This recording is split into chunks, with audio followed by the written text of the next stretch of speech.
So I think Pantheone wants us to stop thinking traditional in this case and start seeing their ecosystem as sculptural instruments that shape the space itself rather than just an object that lives inside of it. Today we're exploring the Pantheone 1. It's a $3,299 wireless speaker that dares to ask, why should we hide our audio equipment when it could be the centerpiece of our space? It's a bold ask from an audience like this, and right off the bat, I wouldn't ever suggest a single speaker to replace traditional two-channel audio, but it's still an interesting conversation for unique spaces and particular circumstances. This isn't going to be your typical glowing review either. I think that great art demands honest criticism, and that's the conversation that I want to have on a piece like this. Traditional two-channel audio still reigns supreme in my opinion. Dolby, that's kind of cool at times, but it's also complicated and it's pretty limited in material. Bluetooth, that's everywhere, and I would imagine it's the most popular format sold today for speakers and headphones. It's not the best, but it is what it is. The review today had me walking down a completely different path. I truly believe traditional two-channel is the best audio performance, and for most of us, it's the only viable option when you're talking audiophile standards. But what happens when you encounter a space that completely disassociates from traditional listening? That could be like a kitchen, a sunroom, I don't know, even an art studio if you look at the media that this company here is providing. In a lot of cases like this, there isn't going to be a triangle between your speakers in the seating position. Likely you won't see any racks of gear. There's also likely not going to be any physical media in sight. And almost in all cases, don't expect to see any kind of, audiophile room treatment. So the looks are a bit polarizing on this one. It's almost a mix of sculpture and possibly a hatched egg from Alien Earth. It's certainly unique, right? Anyone else watching that series over on FX, by the way? It's been an interesting spin-off so far if you're into the whole Alien series. Sorry, sidetracked there for a second. But seriously, if you're watching it, let me know down below. The dome here isn't just aesthetic, it was designed to be acoustically purposeful. The intent was a continuous curved surface to minimize reflections and standing waves, to diminish distortion, and in return, increase the soundstage. The resin enclosure, that's actually handmade, has roll in all of this to keep the cabinet rigid to prevent the cabinet from contributing more to the driver's output than intended. In all reality, with the shape of this one, resin was likely the only option here. I can't imagine someone sitting in the woodshop carving this guy. So let's start with the obvious here before we dive into some of the more complicated parts of this conversation. This thing is actually pretty good looking for a speaker. It's inspired by Pantheone's dome in Rome. It isn't trying to blend into your furniture. It's more so demanding to be the sculpture your room revolves around. Think about it kind of in the same light as picking out a specific painting or a vase for a room. Often it's a single point that sets the tone and possibly gets a special spot in the room. For the right person, this could be that object. This one's available in either black or white. It's crafted from a single piece of high density resin like I mentioned, and it comes in weighing at a substantial 55 pounds. I would say this is more aimed to the design conscious consumers who favor room aesthetics over traditional sound rules, and I don't mean to imply that it doesn't sound good with that statement. It's just a different market of consumers altogether in many cases. This one is going to be competing with others like Bang & Olufsen's Bayo Sound and the Devialet Phantom. You won't find any budget buys in the premium lifestyle design category. And while the $3,299 certainly isn't cheap, it's right around the midpoint with the Bang & Olufsen designs coming in upwards of $5,000. I actually brought this up to the company and asked specifically what made them believe there was room for another luxury sculpture art-based speaker. They came back with a very reasonable response to that. We respect brands like Bang & Olufsen, but we also saw an opportunity to create something that doesn't just sit in the audio category. It sits at the intersection of art, architecture, and sound. The Pantheone 1 and the Obsidian are not only a speaker, it's a handcrafted resin sculpture designed to live as a permanent piece in your home, even when silent. Okay, fair enough. That pretty much matches up with my thoughts here as well. When you look over their site, there's definitely a heavy influence of design and art. I would say the marketing material favors that over the acoustic properties even. If we look at the market lately, premium wireless speakers isn't anything new. I mean, there's a whole ton of them. Basically, all the big brands have their hands in it at some point at various different price points and different levels of quality. But the Pantheone and its competitors are sort of a subgroup within the big picture. I guess you really need to have an open mind on defining the value for art.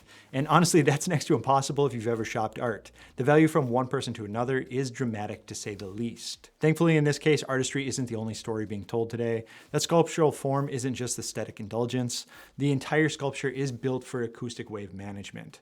The dome-like structure creates this 360-degree sound dispersion that makes this speaker fundamentally different from traditional forward-firing designs. This is really important. They will openly tell you as well that their intention was never to create the exact experience of traditional hi-fi stereo systems. Instead, the focus was to deliver the best possible soundstage from a 360-degree speaker, filling the room with immersive sound that it can be enjoyed from anywhere rather than just a few seats. More on this soon. I have some important thoughts on how this actually plays out. Under that resin shell, you have two 6.5-inch subwoofers in a dedicated bass reflex chamber, two 4-inch paper cone mid-range drivers, and four 3/4-inch silk dome tweeters. The Class D amplifiers push out 260 watts to the subs and 140 watts to the mid-range and tweeters. The wireless connectivity on this one is actually pretty good. You get Wi-Fi, Bluetooth, AirPlay 2, Spotify Connect, Tidal Connect, Amazon, and built-in Alexa. It supports high-resolution audio up to 24-bit 192, and you can sync up to 8 units for a multi-room audio system. The great news about this one, and I'm thankful they went this route, it shares the same general backend of software that Weem uses. It's customized for their product and doesn't offer anything near the customization that Weem does, but it's a stable and simple-to-use application that a lot of people are familiar with. If we look beyond the app, we do have some inputs. You get a 3.5mm auxiliary jack and an Ethernet port. And that's it. No optical, no coax, no HDMI ARC. For a speaker at this price point, especially one positioning itself as a centerpiece, this actually feels like a bit of an oversight to me. Now here's where the art starts to meet the harsh reality of physics. This speaker does need space to perform to the level that I would expect. That omnidirectional design that creates such an immersive soundstage, it can work against you if you place this too close to a wall or a large boundary. Near a wall or a corner, and that powerful bass starts to overreach, in turn muddying the clarity and collapsing the soundstage. You need ideally around 3 feet of clearance on all sides for optimal performance. Pulling the speaker out and giving space all around it really opens up what I think their intention of imaging can be on a 360-degree speaker. The difficult thing there is this does need to be plugged in, so make sure your intended location has power options available. There are tuning options within the app as well that cover placement, but I found the best sound was achieved just letting it run in full range and just giving the space around it to breathe. But if you go into that app, you do have some options, like if you go up to a wall, you can cut the bass, clean it up that way. Things like that, it's just some simple tuning options. Let's talk about what you actually hear. When properly positioned, the Pantheone 1 creates something really enjoyable from the non-traditional audio sense. A soundstage that seems to exist in the air around you rather than emulating from a specific point. I found the spatial separation of instruments feels natural and immersive. It's different, mind you, and I don't envision critical listening with it, but I can completely buy into having this in a space where conversations are taking place. People just existing, doing their thing while they listen to music. There's nothing wrong with that. Too often we don't get to enjoy our music with other people, and products like this fit right in here. I found the vocals were clear without any harsh presence, and there's a warmth to the mid-range that's immediately appealing and easy listening. The bass response is genuinely impressive for a speaker of this size. Those dual 6.5-inch drivers deliver depth and impact that would surprise you, and in some cases, in the wrong placement could surprise you a little too much. But, and this is crucial, that omnidirectional magic does come at a cost.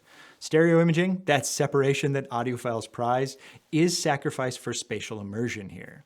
If you're used to that razor-sharp imaging of a high-end bookshelf speaker, this won't really feel the same way. It's sort of obvious in a design like this, but I just want that to be clear. When you start pushing the volumes to considerably high levels, the bass does become less controlled, and it loses a bit of the definition in complex songs. The warm mid-range that sounds so inviting at moderate levels can also start to shroud some of the details. Keep in mind, even up to moderately loud levels, this doesn't become a problem, but if pushed hard, you will have some compromises to deal with, which really isn't uncommon on a speaker of this size. I think you need to keep in mind some things with that statement as well. For one, it's likely the volume will stay at moderate levels when you use this kind of speaker.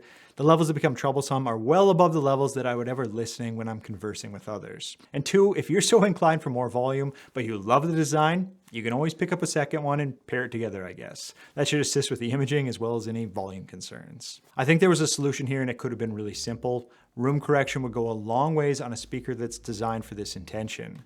Digital corrections are obviously not the answer for everything, but when you're possibly placing a speaker in a location for art rather than sound, you might need some assistance to correct for the space itself. And room correction really would have been a simple implementation there. As a piece of functional art, it's undeniably successful. It transforms the concept of what a speaker can be, refusing to hide in corners or blend into the background. In the right space, with the right music, it creates a great listening experience where the technology just kind of disappears and you're left with pure spatial audio. But as a pure audiophile tool, the compromises are harder to ignore. At this price point, you're in the territory of some seriously capable traditional speakers that'll give you more precise imaging, better dynamics, and more controlled bass response. But once again, that's not really the intention with this one. The question does truly become, what are you optimizing for? If you want music reproduction that prioritizes accuracy and detail retrieval above all else, there's better options. But if you're seeking an emotional, immersive experience that treats music as a spatial art form, the Pantheone 1 offers something genuinely unique for the right buyers. I guess I'd have to say this isn't just a speaker. It's more like a statement about how we interact with music in our living spaces. It challenges the notion that high-performance audio needs to be utilitarian, hidden, or aesthetically neutral. This is certainly not neutral, as you can see here. The compromises are real though. Limited inputs, placement sensitivity, and sound characteristics that prioritize emotion over precision. But when everything aligns, the right room, the right placement, the right music, heck, even the right mood, the Pantheone 1 creates something that is highly enjoyable, but notably different than traditional two-channel audio systems. Is it worth the money? That depends entirely on whether you see your audio equipment as tools for sound reproduction only, or if you think artistry goes beyond the music and can exist in the enclosure itself. It's plausible when you think about it. A lot of vintage gear out there really doesn't match up with the new stuff as far as the spec sheets go, but there's certainly something that ties that visual feel to the music. Sometimes the most interesting products live in the spaces between compromise and innovation. What do you think? Do you have any strong connection to any certain pieces of gear, be that vintage, modern, and it goes beyond the sonic performance it brings? Let me know down below in the comments. And as always, I appreciate you taking the time to watch today. Take care. Talk soon. Later.